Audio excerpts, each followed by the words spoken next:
Right now, I feel like black media is like, we're just going down the tubes, baby. I'm so devastated. Like, I worked at Vibe magazine during the glory days.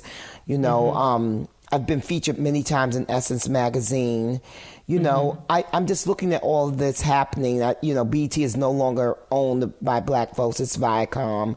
I mean, there's so many dynamics that go on, right, in our space. What do you think the future of black media is? Do you think we have a future?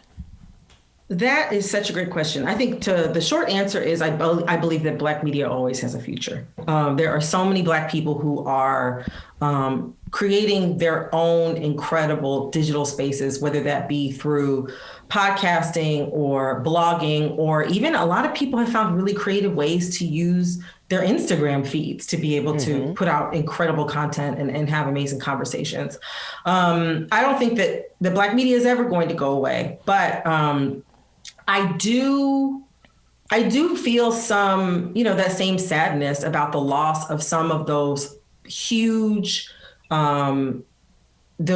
physical, organizations. I think about rather organizations that produce real physical, something that you could hold like a magazine. Like I grew up every week ready to get my copy of Jet magazine at home. Exactly. And, loving the ebony Black love issues that came out in February. And, every single month when Essence showed up, even if I was 7, 8 years old and I didn't know what Susan L. Taylor was talking about yet, I wasn't old enough to know yet. Right. I knew I needed to be reading, her letter from the editor every single month. I think I'm always going to miss those things. I'm engaged. I always wanted to have my wedding in the Black wedding section of Jet. Right. I wanted to be a Jet Beauty of the Week. And that ain't going to happen now.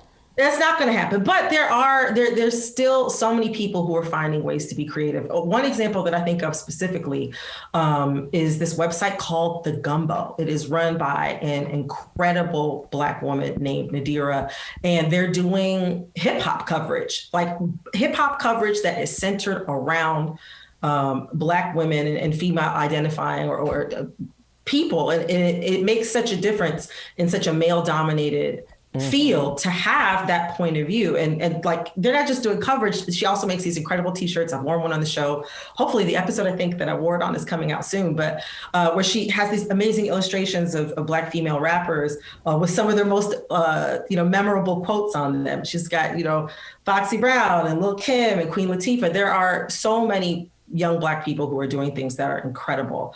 It's just, I think Black media is going to take shape in formats. It's going to morph into something else. Yeah, we just haven't maybe seen these type of formats being used before. But, there's so many young people out there doing amazing stuff.